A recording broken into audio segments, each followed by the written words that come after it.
Used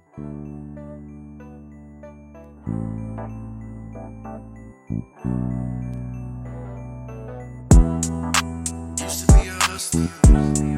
I used to be a runner. Came from the gutter. Now we be on that struggle. Used to be in a life full of crime. I gotta hustle and do whatever it takes to survive up in the jungle. Talking rock bottom from the gutter. I used to get in trouble, but now I'm beyond the struggle.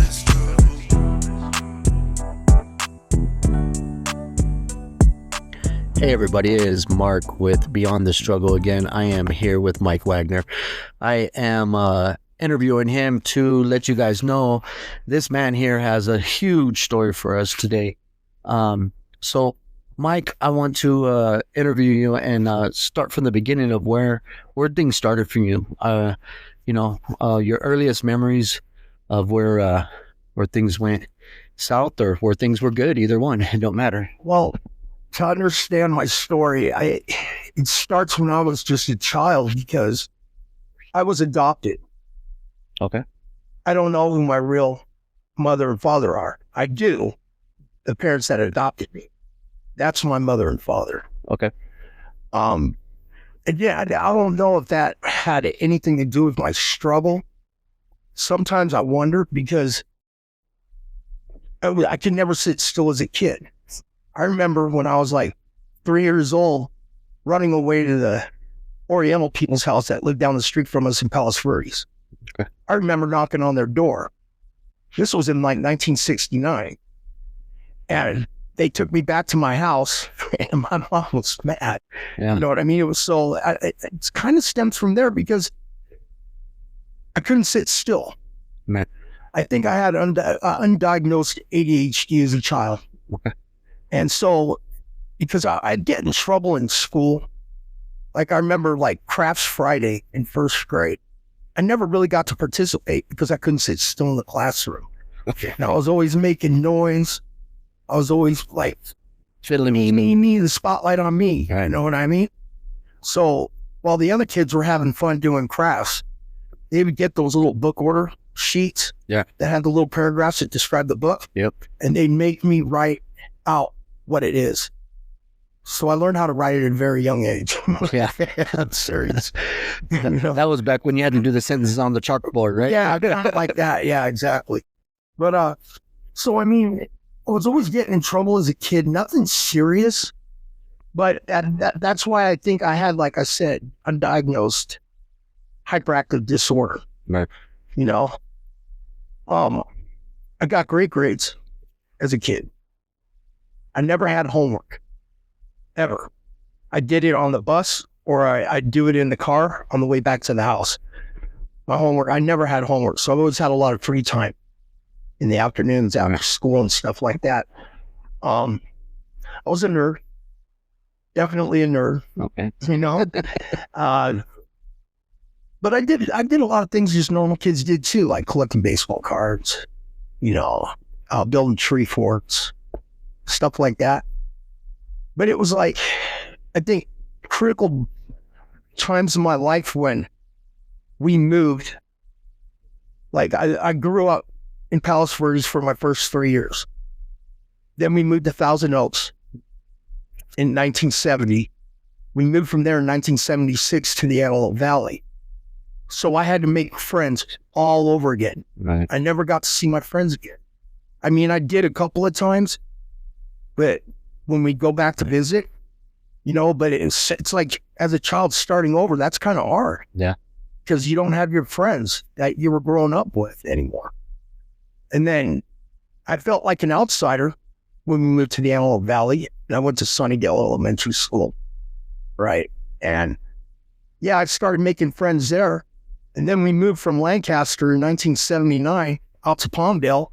But the only good thing is I was still able to go to that elementary school. Oh, okay. For my sixth grade. Right. Because I went there for 4th, 5th, and 6th grade. Right. But I had to make friends all over again. And at this point, I was 12. Okay. Yeah, I was 12 years old when we moved out to Palmdale. Yeah. And then I had to make new friends again. And with those friends, I'm in contact with a lot of them still. we still call and talk to each other and stuff. But I felt I got away from a lot of people. I don't know. When I was 15, I guess, all I was really doing, I was drinking and smoking weed a little bit. At 15? Yeah, at about 15. First time I smoked weed, I think I was 14. You're in high school. Eighth grade. Okay. I think 8th grade was the first time I smoked weed. Okay. And I smoked it with 3 girls, so of course I wasn't going to turn it down. Right. You know what I mean? Because I wanted to be cool. Right. You know what I mean? So that was my introduction. From there, I never really thought much about it because I wasn't smoking it. And then 15 rolls around and dabbled maybe a little bit, but I was drinking at that age. So I used to collect antique beer cans. So, of course, I'd see a can of beer in the store that was kind of unique, and I'd ask, hey, I need this for my beer can collection. So I had a shelf with all kinds of different beer cans that were full. You know what I mean? So, yeah, it was fun. I had a really nice collection, antique cans and stuff. Yeah. But when I turned 16, I got my driver's license. That's when I started going in a spiral downward. That's when it all started. Because I was the first one out of my friends to get a license. I got into hardcore punk rock. Had the haircut to go with it. Yeah. Wore the clothes. And then started going to gigs down in Hollywood. And that's when I got introduced to LSD. Started dropping acid. Wasn't screwing around with methamphetamine at this point yet. Or coke. But I was smoking a lot of weed. Skipping school. I wanted to fit in. Yeah. That's all I'm going to say. I think that was a major reason I wanted to fit in. Because I was, like I said earlier, a nerd. Right. Because I got good grades. I wasn't a straight A student, but I was an A and B student. Right. You know, I was getting all A's and maybe a B here or a B there. So I was above average. Right. As far as schooling went. Gratification wasn't there. Yeah. I mean, my parents, and I'll never forget this, they told me in 8th grade, if you make the honor roll, we'll get you a dirt bike. And I did. I made the honor roll my 8th grade year. And my dad took me down to Larry Lilly's motorcycle shop in the Antelope Valley, and I got an RM100. Nice. Yeah. And that made me feel really good, you know? Yeah. Yeah. So, I mean, it wasn't, like I said, school wasn't really a struggle. As a matter of fact, I think I got bored with it. Yeah. And I started acting out. You know, I wanted to fit in because I didn't really feel like I fit in. I wasn't a jock. And I didn't hang out with the nerds. But I didn't really fit in anywhere. Right. So I think I started getting into the heavier usage of like LSD, marijuana, and then doing cocaine.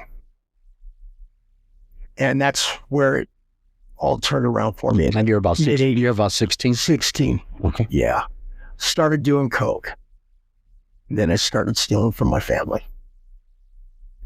And I wish I could take it all back, but I can't. You know?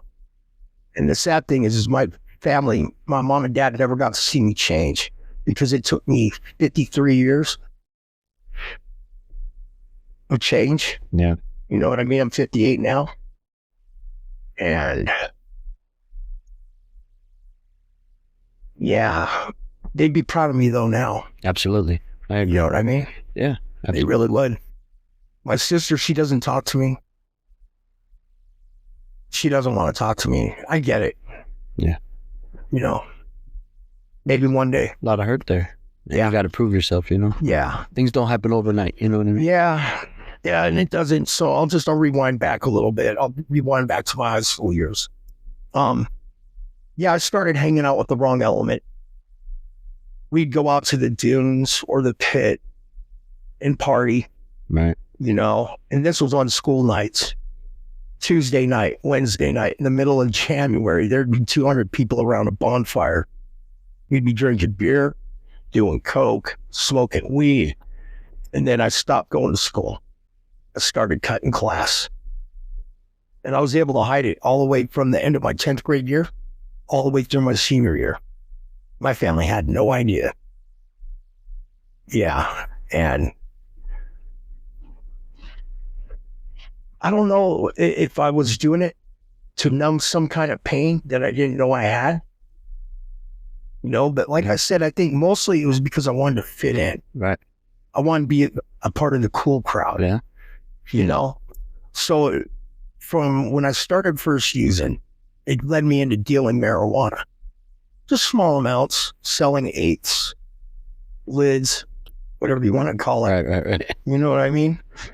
And I saw an easy way to make money without having to work because I was lazy. I'm not going to lie. 16 years old, who wants to work? You know what I mean? Yeah. I'd rather do it the easy way. Cut corners, you want to call it that. And that's what I did. And then I remember I think 17 years old was the first time I did methamphetamine. So I didn't start at a young age with it. But boy, I knew I found something I loved. The minute I did it, and it kept me up all weekend, it was like, where's this stuff in my whole life? Right. You know what I mean? And from there,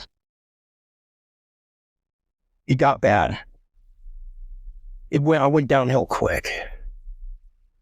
My senior year, I was supposed to be in high school. I got arrested, went to juvenile hall, and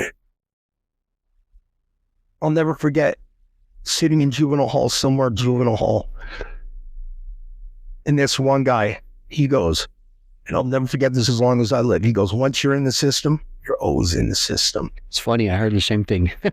Told me that, and I'll never forget that as long as I live. Yeah, and I remember when my parents came down to visit me, my mom was crying. I started crying, and I told them, I'll never get in trouble again. Boy, that was a lie. Yeah. I just wanted to get out of there. So they got me out. I went in front of the judge. They gave me, I didn't have to go to YA, but I had a suspended sentence to go to YA.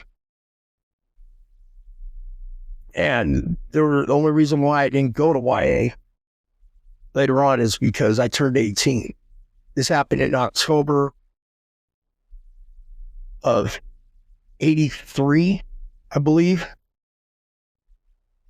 And I was going to turn 18 in December. But a month after I got out, I skipped school. I was supposed to they wouldn't let me go to Desert Winds continuation school because they said I was too old.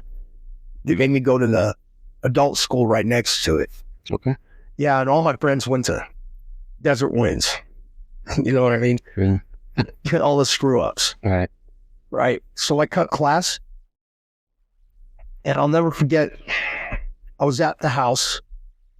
Patrol car pulls into our driveway. They knock on the door. My mom answers it. And the cop, he was a truant officer. He arrested me in front of my mom and took me back to jail. Yep.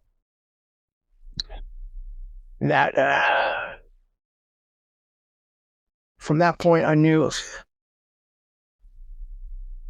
if I didn't change, I would never change. Right. And I didn't change. But because I was 18 when they came and got me, I think it was like, it was between New Year's and my birthday. So my birthday's at the end of right before Christmas. Okay. And they couldn't send me to YA. So they gave me probation. And the judge told me straight out, he goes, you're lucky you're 18 years old because otherwise I'd be taking you to YA. Right. So that put me out. That was part of the agreement. So. Yeah.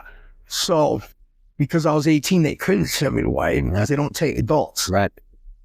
Right. So it was like, wow, I got away with one. You know what I mean? And I kept thinking like that. That's where my thinking got screwed up. really screwed up. Because I'd stay out all night, 18 years old, still living at home, supposed to be in high school, and I'm not. I was going to continue, like a continuation school, but it was the adult school. From there, things just got worse. I mean, I started dabbling with a lot of meth. And then the next thing I know, I was selling it. And it was an easy way to make money. And I had my whole life set in front of me. My family owned their own furniture store, mattress store out in the Antelope Valley. We used to be on the corner of Lancaster Boulevard and Sierra Highway. Started off as Valley Furniture. Then it became Wholesale Mattress. And then my dad had a building built along Sierra Highway, and that building's still there. And I was destined to take it over because I couldn't stop partying and worrying about girls, you know, and the drug lifestyle. I threw it all away. Yeah, and how I do. Those are some of the regrets I got, you know, that I'll have to live with for the rest of my life. Because I became a true disappointment to my family. So yeah, I'm just going to back it up like a year. Okay. From this point. So the summer between my junior and senior year of high school, my mom and dad told me, we're going on a trip. Mind you, I just got done flying for 48 hours down in Santa Clarita Valley, a friend of mine. And when I came home, my mom and dad told me, get ready, we're leaving in the morning to go to Missouri. So I'm thinking, okay, we're going to go visit family, because I know I had my uncle that lived out there in Lake of the Ozarks, Missouri. So we did. We hopped on a flight out of Burbank, landed in Kansas City, Kansas, and we drove from there to Lake of the Ozarks. We stayed there for a couple of days, and my mom and dad, their whole thing was to get me away from all the bullshit, right? So my uncle's daughter, she's about 10 years older than me, right? She asked me, she goes, you want to go jet skiing tomorrow morning? I said, heck yeah. So the next morning comes around, we get in her truck, and it's a nice area. I mean, they live right on the lake. Right. Pretty cool.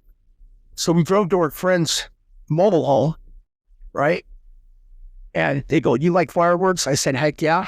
So they pull out a big old box of fireworks, and I got bottle rockets and bottles and cans, and I'm lighting them up all over the place. I go, after I do that for about 20 minutes, I go inside, and they're smoking weed. They had a cigar box with some weed and some papers and a pipe in it and stuff. And they said, do you get high? I said, hell yeah, I get high. So we rolled a joint, smoked it, got done. I went out on the lake.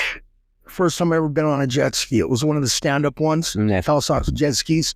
Yeah, it was a lot of fun. I had a blast. But I didn't realize it at the time. My mom and dad took me out there for a reason. Right. And I'll get to that in a minute. So we get back to the house. My mom and dad are watching TV. And I come in, and my mom looks me directly in the eyes and goes, oh my God, you're stoned.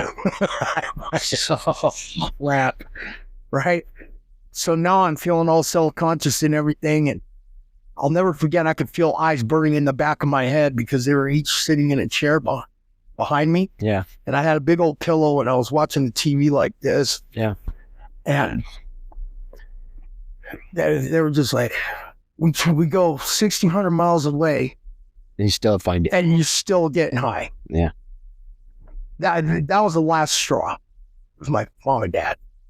Because the next morning, I got up, took a shower, and I looked out the window because our car was parked outside my window. And I could see my dad loading all my clothes into the trunk. And they had already told me we were just going on a day trip to go visit some friends of theirs. It's not what happened. What happened was we went back towards Kansas City to, and they took me to a military academy called Wentworth Military Academy in Lexington, Missouri. It's the site of a famous Civil War battle. Right. And I'll never forget them pulling up, and I said, I'm not getting out of the car. I'm not going to get out of the car.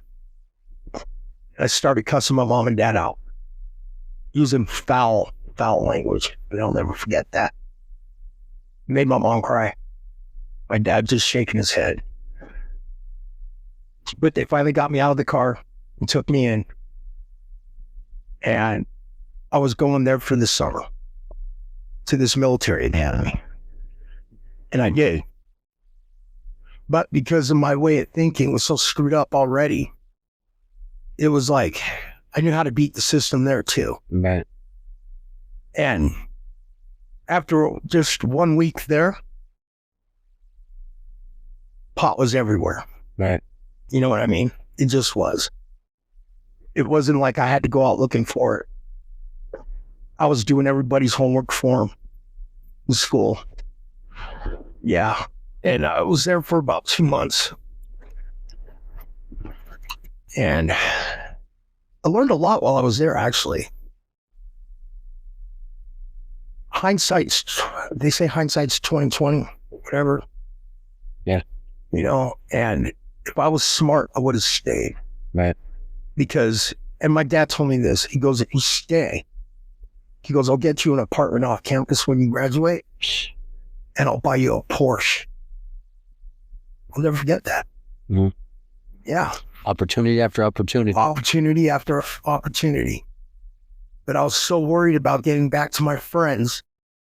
Because now you have friends. Real friends. Yeah. You know what I mean? And it was like,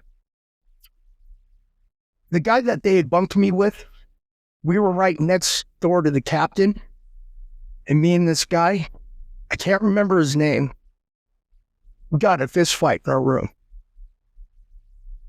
I felt like he was trying to punk me. Right. You know what I mean? So they separated us and they sent me to the second floor. Had my own room. Second floor also housed all the officers and non-officers, sergeants, staff sergeants, master sergeants, lieutenants, right, and stuff like that. And I was in class with all those guys. Like my English class was with all of them. And I was very good in English. So everyone wanted to copy my homework because I knew how to do sentence breakdown structure, like what your pronoun is, your adjective, your adverb, where you take a sentence and you dissect it. Right. I was very good at doing that. Very good. And so they'd come over after class, and if you got good grades, you didn't have to go down into the dining room to study. I got to study in my room. Like I said, I never had homework. Right. Because my homework was done in class. So it gave me all the time in the world to prep out my room, because they'd come in and do a personal inspection. If people don't believe that they do the quarter bounce on the bed, they sure do. You better have hospital corners. Better be no dust up in the door jamb. Nothing. You can't come in there with the white glove. That's all true. This is military school. Right. And if they found any violations, you're doing push-ups. Trust me on this. Nice. And I wasn't fat at the time, but I didn't like doing push-ups. Right. No. I'm only 17 years old. You know what I mean? I'm not trying to do push-ups. No. You know what I mean? Or running around the track. No. So I made friends with, like I said, all the sergeants and lieutenants. And because I let them cover my homework, it gave me free weed. Nice. I couldn't escape it. Right. You know what I mean? Yeah. I had this stuff called Kansas City skunk bug. Yeah. And that's the crazy part. You know, I've done these interviews and hearing the same thing, and I learned this when I went through recovery too, was, you know, it's not the escaping it, because you can't escape yourself. Yeah. You know what I'm saying? In reality, at the end of the day, once we start to learn recovery, it's not escaping it, because drugs are everywhere. You know what I'm saying? But you can't escape you. You know, if you watch some of these interviews, Right. People go to different states, and it's like, damn, you know, I went to Texas, I went to Mexico, I went to New Mexico, I went to all these states to try to get away from it because I just wanted a better life for myself. But you're running from you. You know what I'm saying? Right. I mean, when you're over there, you're still Mike. You know what I mean? You're still smoking weed. You're still doing it, and it's there. You're gonna do it, you know, because you didn't want to quit. You didn't want I to didn't quit. want to quit because I was immature. Yeah. Okay. And like I said, it was all about fixation with girls, women, whatever you want to call it. Being part of the crowd. Being part of the crowd. You know, and the bottom line is this. You can't escape it until you know you are done. Right. When you know you're done with something, you're done. Right. NA, AA, you can go to all the meetings in the world you want to go to. But unless you're absolutely through with it, it doesn't matter how many meetings you go to. Right. You're going to either quit or you're not. Right. There's no in between. There's no gray area. Right. Either you're going to stay clean or you're not going to stay clean. That's the problem. Like I said, it took me 53 years to figure this out. I've been clean before. And we're only barely at 18 years old and 17 years old right now. Yeah. And it took me, like I said, 53 years to figure this out. I've only been clean for 4.5 years. Only is not a normal, but that's a long time. Yeah. And will I ever use again? I can honestly say no.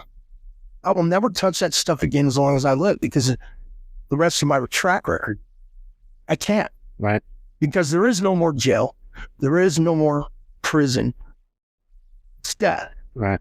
And you're in prison. And that's what keeps me in check. I don't want to die. I don't want to die and be on a concrete slab somewhere from a drug overdose. Absolutely. I agree with you. You know? So like I said, it took 53 years to get to this point, but right now I'm only 17. Right.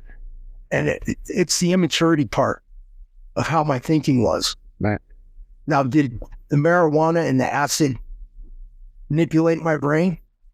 Yeah, because you like the way it made you feel. I was like the way it made you feel. Because I'm still growing. Right. I'm not an adult yet. Yeah. So maybe it set my mind in a direction that I thought was good. Absolutely, I agree with that. But it wasn't. Right. So I'll never forget this. When military school was over and I flew back, first thing I told my mom and dad when they met me on the tarmac at Burbank, so I'm not going back. That was the first thing out of my mouth. I said, you're not going to get me to go back. I'm not going back. Here's the crazy part. It was actually a lot of fun. I had a good time there. It was like summer camp. It was summer camp, but yeah, no, it was serious. With some strict like, I mean, you had a problem with somebody in the military school, because my first week I had 2 fights. Right. Because I was from California. Yeah. And they thought I was privileged and all that, or whatever. You know what I mean? So I got in a fight with the master sergeant right in front of my English class, and my English teacher, he was big. That was a big dude. He ripped us apart. He goes, do we got to put you guys in the boxing ring? Both looked at each other and said no. Because that's how they resolved issues there. Like, if you got an issue with somebody, they take you to the gym, put on the boxing gloves, get it out of your system. We got it out of our system in the hallway in front of the class. Didn't make it to the ring. Make it to the ring. Same thing with the guy that I got in a fight with, that we were in the same room together. You know? And it wasn't that bad. I mean, I could have gone to ROTC from there, because it was a 2-year junior college also. It was one of the top 10 rated military academies across the nation. I do still believe it's in the top 10. Yeah. And my whole life would have changed. Right. I would have become an officer in the military. I would definitely have been serving during the first Gulf War. Right. You know what I mean? And what capacity, I don't know, because I don't know if I would have gone into like the Air Force or you had opportunity. The opportunity was there. Right. And it was handed to me on a silver platter, and I squandered it. Right. That's probably the one biggest regret in my life. Right. Because I had a chance to make something of myself, and I didn't. Right. You know? Yeah. So let's do this, Mike. I'm going to do probably maybe like a 2-part, maybe even a 3-part series with you, you know, to kind of really see where we're at. And I think this is a good opportunity. People kind of get a feel of where you're at in your life. And I think right now, where you're at, you know, we're talking about, you went through all this stuff. You got the introduction of drugs. I think you're starting to dibble dabble in some little hard stuff now. Yeah. You're about to be 18. And I think let's cut here. And because that's going to be an easy place for us to remember that you're getting off the airplane, your parents are picking you up, and you said, screw you. So I think that's it gets better the week I got home. And I think that's where we'll start off on the next one if you want, and then we'll just continue. And then if we have to do a third part, we'll do a third part. Yeah, so No big deal. You know what I'm saying? Yeah. So we'll get back together maybe later this week or something like that. Yeah. Another piece, another segment, and go from there. Yeah. So I want to thank everybody, and I definitely want to thank you, Mike. I appreciate it, man. And I'm gonna get this edited up, and I'll throw it up for you, and then we'll go from there, and then we'll pick up on another one, and let everybody know, where this goes. I'm sure everybody's gonna want to see, man. Yeah, I appreciate you, Mike, man. Yeah.